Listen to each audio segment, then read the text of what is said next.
I love you!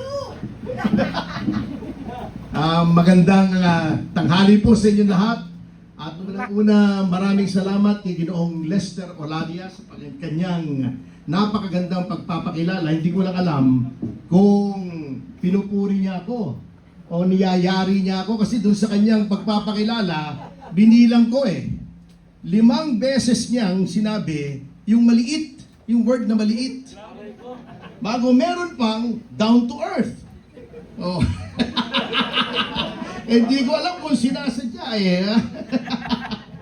Anyway, alam niyo po, just to be very brief because I know we're all looking forward to hearing dito sa ating batang-batang magiging Bulacan chairman, si Ginoong Jad Racal.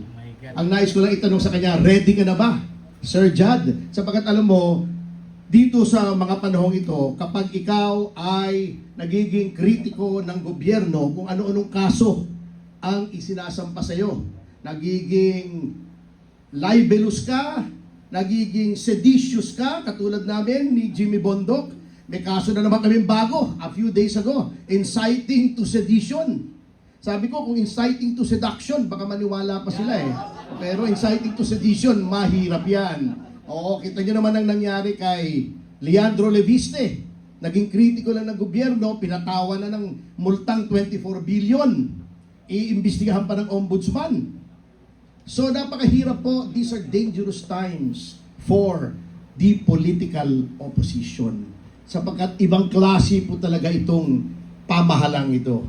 Sapagkat they're now in a panic mode, they're circling the wagons, so to speak. Sapagkat nakikita po nila ang katapusan ay malapit na. Alam niyo po, ang gusto ko rito sa PDP, I was never a member of any other party except for the Nationalista Party. At pareho rin po ang plataforma. Federalism. Yan ang isang nagustuhan ko sa PDP. Ang isa pang nagustuhan ko ay yung consultative democracy na nasa plataforma nila. Na walang nagdidikta, kinokonsulta lahat. Naalala ko tuloy yung storya, ewan ko kung totoo ito, tungkol sa consultation. Meron daw isang trip si Pangulong Marcos Jr. out of town. So, nandun sila sa isang helicopter. Nung pababa na sila, nakita nila maraming tao, inaabangan si Pangulong Marcos Jr. Sabi ni, may mga kasama siya, yung mga miyembro ng gabinete niya. Kasama doon si Larry Gadon, nandun sa helicopter. Sabi ni Larry Gadon, Mr. President, meron akong 1,000 pesos dito. Ihagis kaya natin sa bintana. Yung makakapulot noon, may isang magiging masayang Pilipino ngayong hapon na ito. Sabi ni Larry Gadon. Sabi ni Ralph Recto, mali ka, Larry. Ito, 2,500 piso. Ihulog natin sa helicopter. 2 Pilipino ang matutuwa. O, di ba? Hindi lang isa, 2. Pumasok yung isa pang gabinete, si Sap, si Anton Lagdameo. Mali kayo pareho. Ito, may 100 piso ko rito. Hulog nyo natin sa bintana ng helicopter. 10 Pilipino ang matutuwa. O, mas marami. Pumasok si Amy, sabi niya, mali kayong lahat Yung kapatid ko, ihulog nyo, lahat ng Pilipino matutuwa.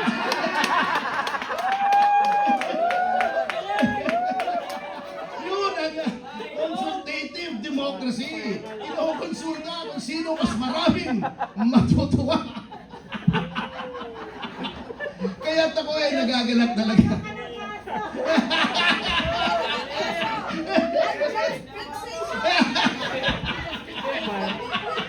Tawag yan, attempted murder. Baka i-blatter tayo ni Claire Castro. Tayong lahat dito, accessories ako. Lahat ng tumawa daw. Sedition. Sabi ni John Vic Remulla, para sumigaw ng Marcos resign. Panibagong kaso na naman, attorney. Anyway, magtatapos na po ako because I want to give way to someone whom I truly admire. Sapagkat itong taong ito, batang-bata pa pero nasa puso na niya ang talagang paglilingkod sa bayan na sabi ko nga hindi madali ngayon. Alam nyo, ito, I don't want to wax poetic, pero naalala ko sa kanya yung sinabi ni Rizal sa kanyang ultimo adios. Doon sa 5th paragraph, kung hindi ako nagkakamali, nung sinabi ni Rizal, ito yung pangarap niya, this was the dying wish of Rizal. Nung sinabi niya, mis sueños cuando apenas muchacho adolescente, mis sueños cuando joven ya llena de vigor, fueron al verte en día del mar del oriente, secos los negros ojos, alta la tersa frente, sin seños, sin arrugas, sin manchas de rubor. Hindi nyo naintindihan, ano? Oh, itatranslate ko. Sabi niya, the dream of my life, my ardent life's craving, is to see you one day, O pearl of the Orient seas, riding high with freedom blowing in thy breeze, without fear, without doubt, without any trace of shame. Ito mga ganitong tao ang magbubura ng kahihiyan na nararamdaman nating lahat pagka sinasabi natin ngayon, lalo na sa ibayong dagat, ako'y Pilipino, ibang tingin sa inyo natin ngayon eh.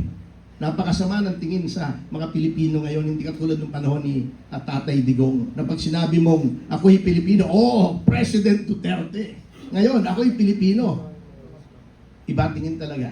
So, I'm very happy to serve without any expectation of recompense, without any quid pro quo. Maglilingkod lang po tayo ng walang kapalit, katulad ni Jad Racal. Kaya without further ado, I would like to welcome to the fold Mr. Jad Racal. Palakpakan po natin.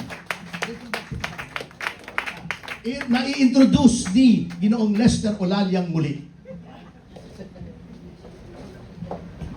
Siyempre. Alam, mabilis lang kasi may pinirmahan pa ako ng ano eh. May pinirmahan pa ako sa opisina.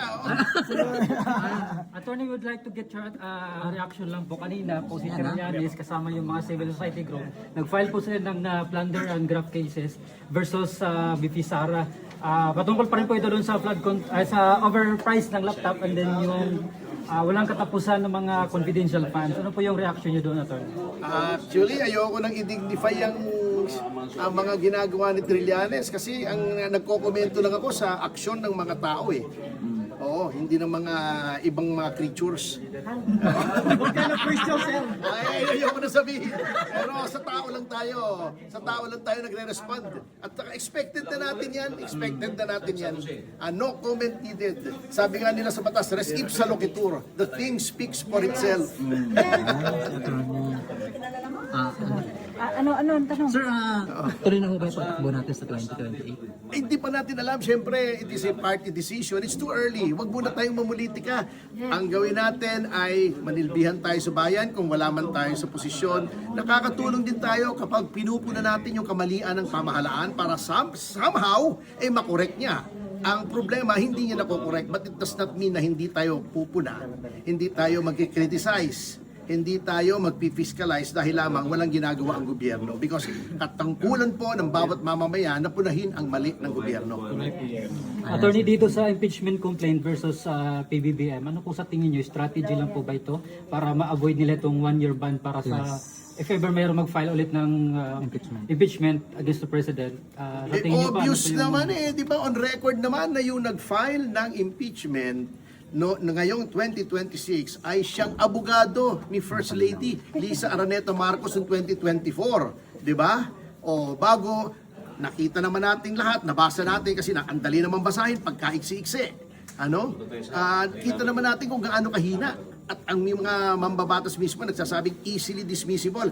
Pag yan ay final sa Lunes, naka-file na ngayon, ano? Pag yan ay in-endorse sa Committee on Justice at yan ay na-dismiss, may 1-year ban na. So, obvious naman. So, Ang paano problema kasi, ito lang ha, dadagdag ko, ang problema rito sa administrasyon na to, iniinsulto yung talino ng mga Pilipino. Tingin ba nila hindi natin mahahalata na yung abogado mismo nila nag-file ng impeachment laban sa kanila? Ginagago na tayo eh. So, ano magawa parang natin yun, iniinsulto attorney? na tayo yan eh. Pwede ba nating anuhin yung sukatahan yung ginawa ng mga nag-file na yan? May pwede bang gawing action tayo dyan? Ay, siguro pag nakita nyo, kutusan nyo.